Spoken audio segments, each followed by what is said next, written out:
Hello YouTube! It is now early December, so I am here to tell you the books that I read in November, which was not very many because of NaNoWriMo, but I still managed to read 4 books. I read 4 books. The first book that I read was The Haunting of Gillespie House by Darcy Coates. This was a book that I was finishing up from the Halloween season, and it was about a girl who was house sitting out in the middle of nowhere at this creepy old house, and then all of this weird stuff starts happening and she starts unraveling this mystery of the house. It was a pretty standard like haunted house sort of story, but I ended up enjoying it. What was really cool about this book is that it started as a short story, I believe, that then grew into this huge novel, but sort of diverged so far away from the short story that she includes the short story in the book, so you can kind of read both and see where the first one was born from. It was just kind of cool. It wasn't my favorite thing that I've read. I think I gave it like a 3.5 stars out of 5, but I liked it enough. It was pretty good, especially if you're in the mood for something kind of spooky. The next book I read was called Under Different Stars by Amy Bartle something. This is a book that I feel like Audible was like really pushing hard on me. I don't know why, because it wasn't like I got ads or anything for it, but for some reason anytime there are sales or anything like that, I've always recommended this book. It was actually a daily deal one day, so I bought it for pretty cheap, and I ended up reading it, and I really liked it right away. It's got this really interesting concept about this girl, and she's like sort of on the run, and you don't really know why, but it just ended up being kind of messy, and I didn't really like that it ended with basically every single male character in the book either like desperately being in love with her or like wanting to marry her for some sort of like political reason.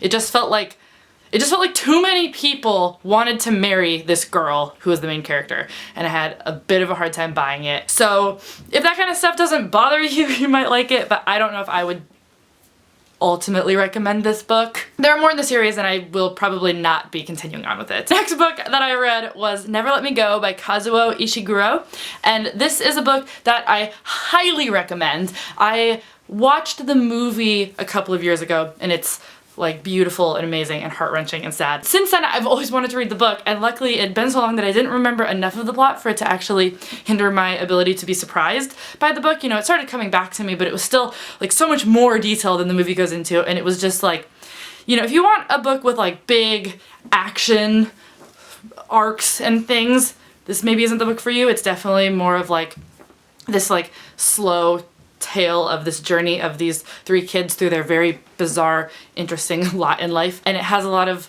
interesting elements that I love aren't really ever fully explained, but in a way that really works.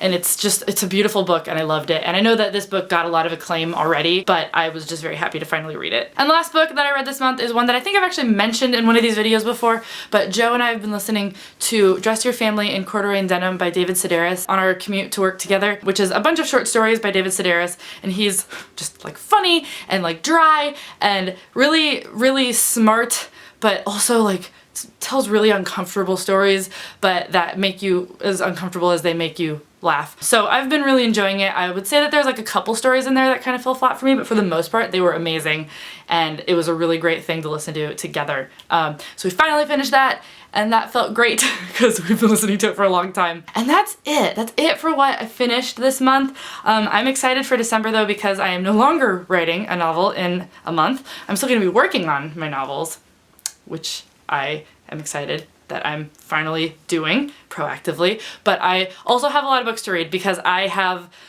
Popsugar Reading challenges left for this year, and I actually am going to use the rest of this video to walk you through what I have not completed for the Popsugar Reading Challenge. So I have not very many. I think I have like 8 challenges left, which is totally doable, and I have most of the books picked out already. The first thing is I need to read a play, which I haven't done yet, but Joe was a playwriting major in college, and so I told him that he can pick out a play for me and I'll read whatever it is, so got that covered. The next thing is I need to read a book by an author who has your same initials, which is so stressful because one of the only authors that I've managed to find who has written books that I'm interested in is Khaled Hosseini, I think is how you say his name, and he wrote things such as The Kite Runner and A Thousand Splendid Suns and The Mountains Echoed or something like that, and these books look amazing, but they look like they're gonna take me a while to read, and I've saved them for December when I need to power through my last challenges. So that one's gonna be a struggle, but I'm gonna try to do it. Then I have a book set during Christmas, for which I got Wintertown, story and art by Stephen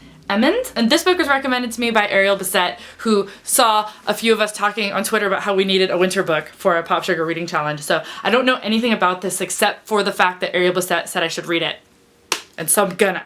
A book that was originally written in another language is a challenge that has sort of like stressed me out all year, and then I realized that my extensive collection of manga totally fits into this category. So I'm currently reading Magical Girl Apocalypse, which is a ridiculous manga, but I'm enjoying it. So that one will cover that challenge.